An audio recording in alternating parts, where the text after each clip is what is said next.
This is KGW News at Sunrise. Coming up, shut down with no warning. We really knew anything was happening, and then just out of the blue this morning, just got a phone call. Former employees and customers reacting to the abrupt closing of 3 of Oregon's Cracker Barrel locations.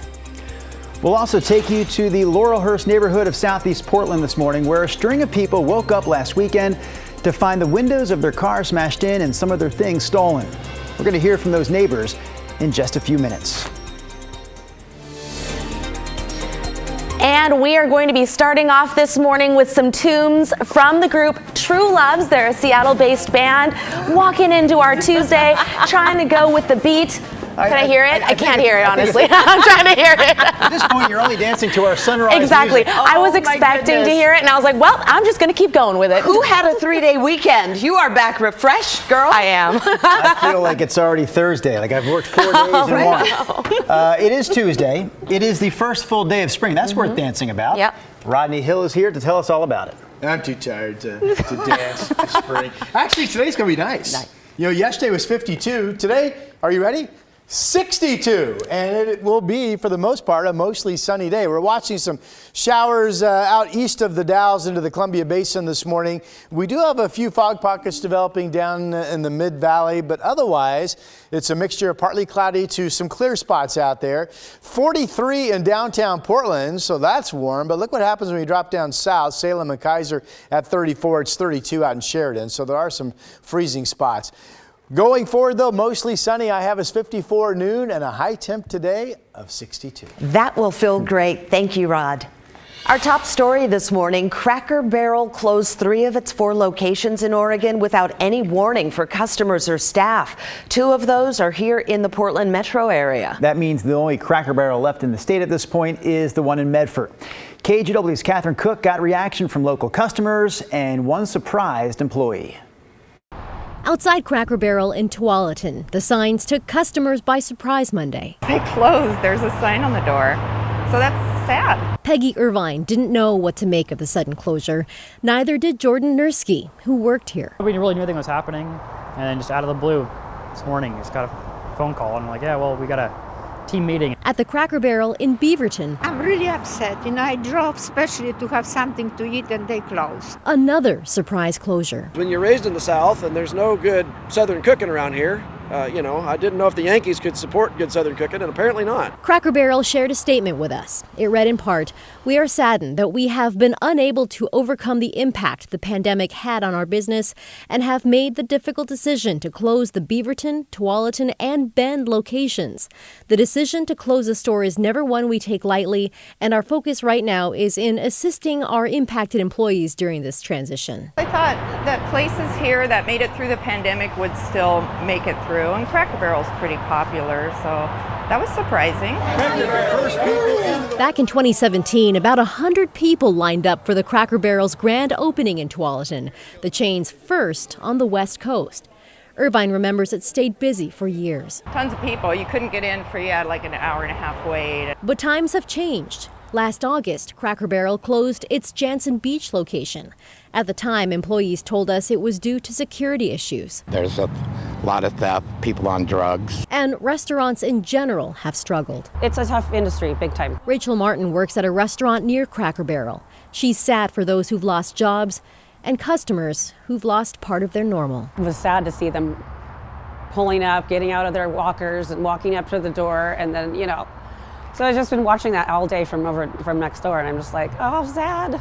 Catherine Cook, KGW News. Well, people have a lot to say about this story on our Facebook page. We'll start off with Carly. Yeah, she says that she loved taking her grandkids there. She's sad about the closures. Orwell said he didn't even know there were Cracker Barrels in Oregon.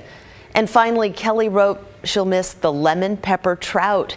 We will show more of your comments coming up in the next hour.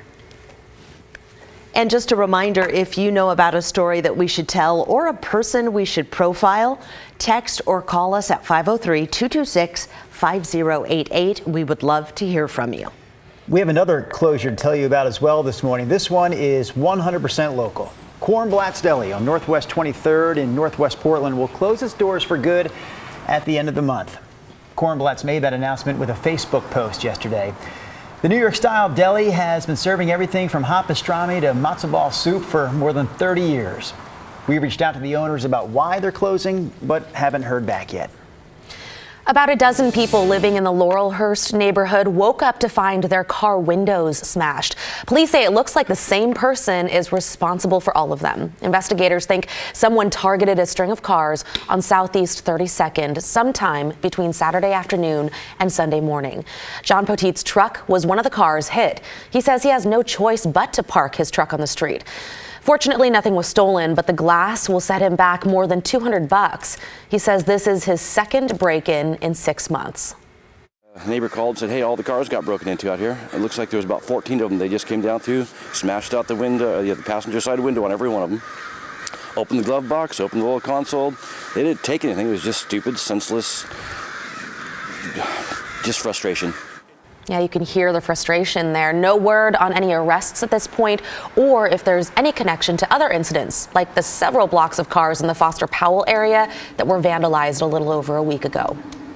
All right, let's take a look at some other local headlines that we're following this morning, starting with the Oregon Health Authority launching an investigation into Legacy Health's Mount Hood Birth Center. Legacy shut down the birth center on Friday, even though it didn't receive approval from the state. The Oregon Health Authority says it's now looking into reports that maternity patients are being redirected to Randall Children's Hospital. The hospital could face penalties, including a suspension of their license. The hospital, that is, in Gresham.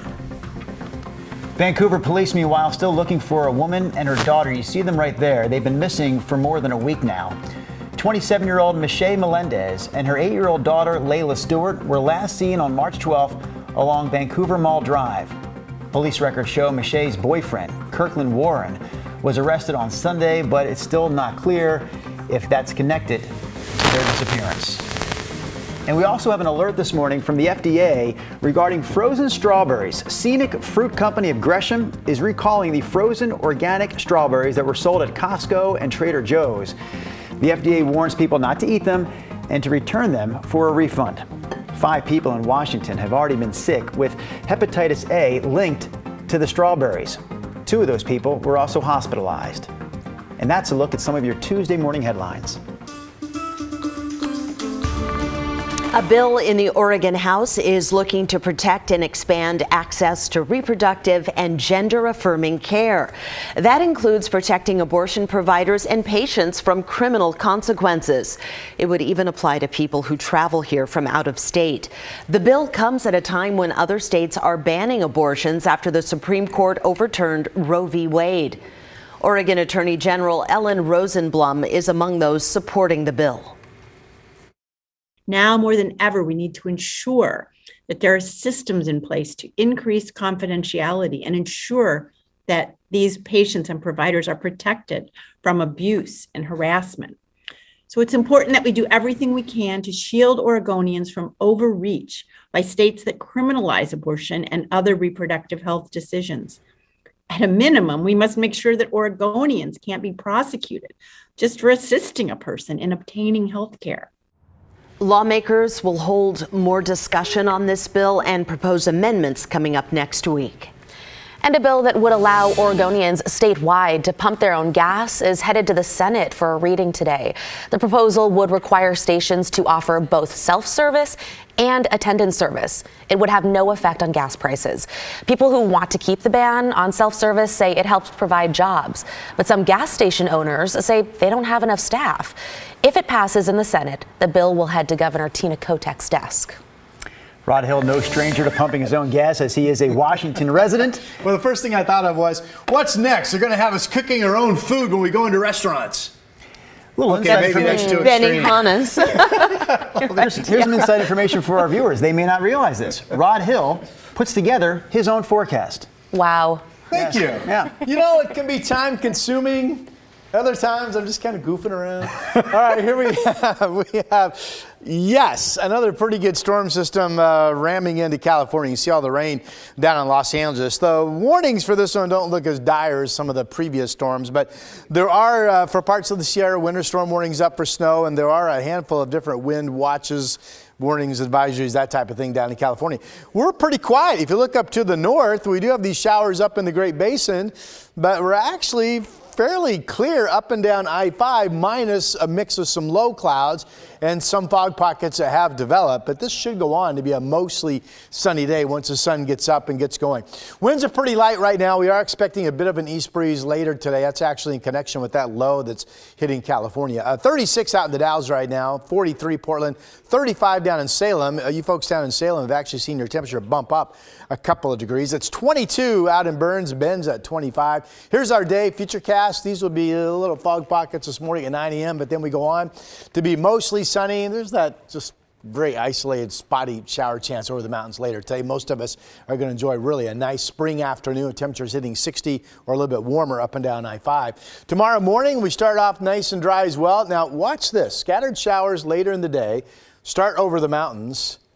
Look at that. That's Futurecast saying, hey, there's a realistic chance of a thunderstorm popping at somewhere up and down the valley tomorrow. This shows one moving through Portland. That's 9 p.m. tomorrow evening, so we'll keep an eye out for that.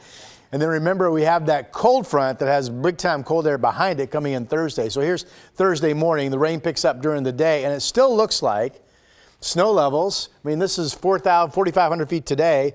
By Friday and Saturday, snow levels all the way down to 500 feet. It's reasonable to assume that most of the precipitation on radar Friday morning would be snow in the air. All right, so here we go. We'll keep an eye on all that. 62 today, 60 tomorrow, and there's the cool down. 46 Friday, 48 Saturday. That's near record cold in terms of how low those temperatures are.